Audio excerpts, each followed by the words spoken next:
Orange and citron trees grew in the garden, and before the door stood lofty palms. The sea here formed a little bay in which the water was quite still but very deep. So she swam with the handsome prince to the beach, which was covered with fine white sand, and there she laid him in the warm sunshine, taking care to raise his head higher than his body. Then bells sounded in the large white building, and a number of young girls came into the garden. The little mermaid swam out farther from the shore and placed herself between some high rocks that rose out of the water. Then she covered her head and neck with the foam of the sea, so that her little face might not be seen, and watched to see what would become of the poor prince. She did not wait long before she saw a young girl approach the spot where he lay. She seemed frightened at first, but only for a moment. Then she fetched a number of people, and the mermaid saw that the prince came to life again and smiled upon those who stood around him. But to her, he sent no smile. He knew not that she had saved him. This made her very unhappy, and when he was led away into the great building, she dived down sorrowfully into the water and returned to her father's castle. She had always been silent and thoughtful, and now she was more so than ever. Her sisters asked her what she had seen during her first visit to the surface of the water, but she would tell them nothing. Many an evening and morning did she rise to the place where she had left the prince. She saw the fruits in the garden ripen till they were gathered. The snow on the tops of the mountains melt away, but she never saw the prince, and therefore she returned home, always more sorrowful than before. It was her only comfort to sit in her own little garden and fling her arm around the beautiful marble statue, which was like the prince. But she gave up tending her flowers, and they grew in wild confusion over the paths, twining their long leaves and stems round the branches of the trees, so that the whole place became dark and gloomy. At length she could bear it no longer and told one of her sisters all about it. Then the others heard the secret, and very soon it became known to two mermaids whose intimate friend happened to know who the prince was. She had also seen the festival on board ship, and she told them where the prince came from and where his palace stood.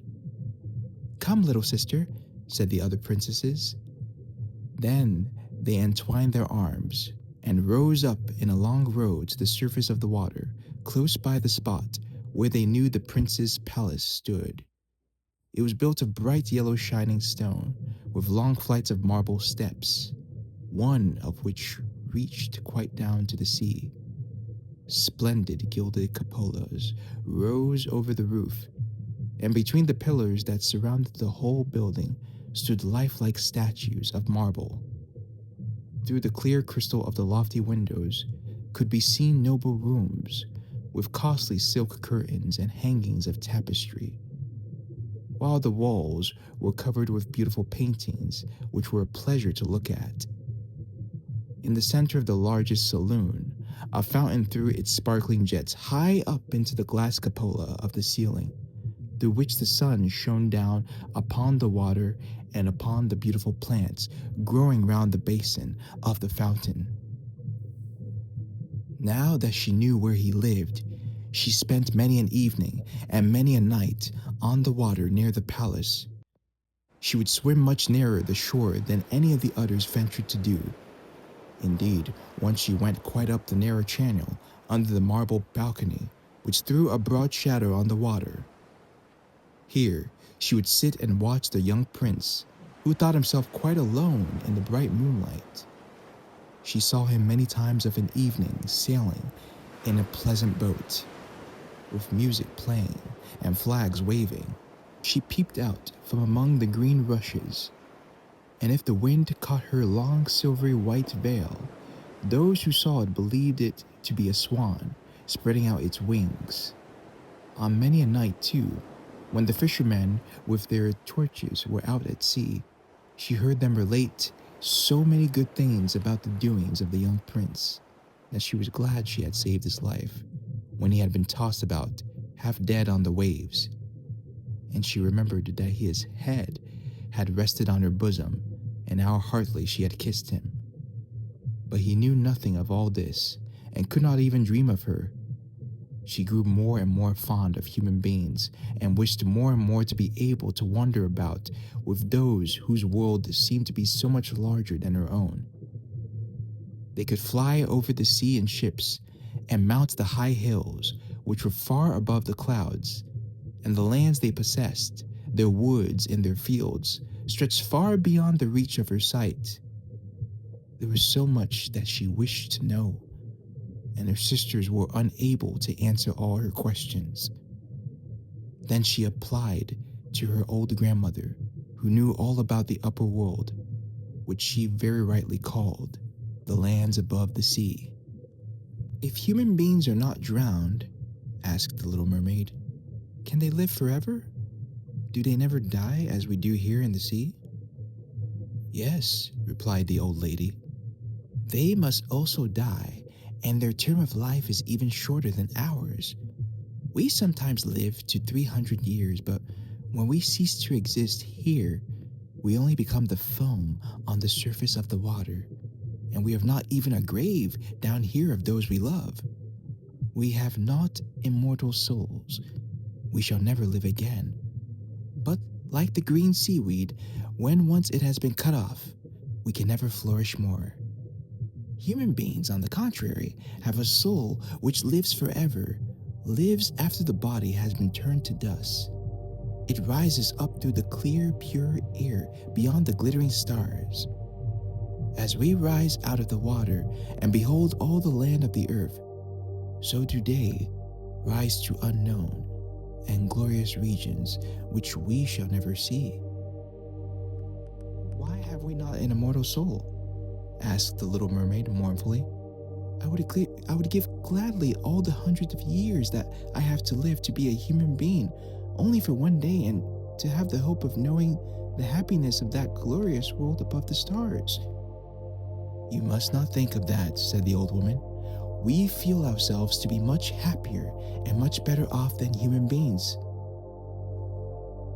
"So I shall die," said the little mermaid, "and as the foam of the sea I shall be driven about, never again to hear the music of the waves, or to see the pretty flowers, nor the red sun?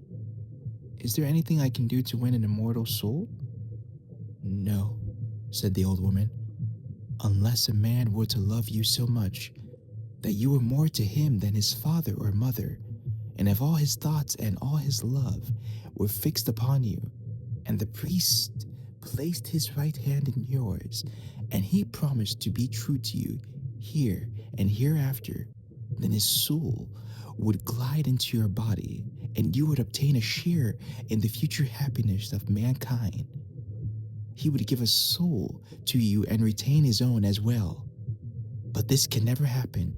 Your fish's tail, which among us is considered so beautiful, is thought on earth to be quite ugly. They do not know any better, and they think it necessary to have two stout props, which they call legs, in order to be handsome."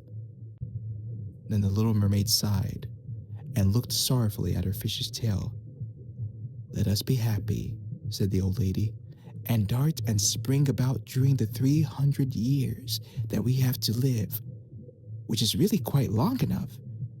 After that, we can rest ourselves all the better. This evening, we are going to have a court ball.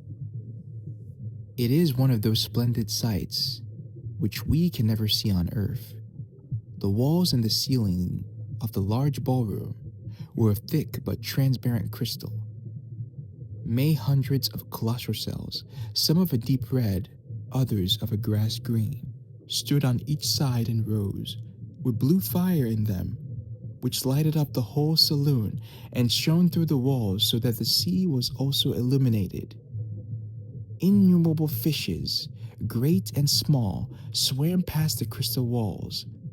On some of them, the scales glowed, with a purple brilliancy, and on the others, they shone like silver and gold. Through the halls flowed a broad stream, and in it danced the merman and the mermaids to the music of their own sweet singing. No one on earth has such a lovely voice as theirs.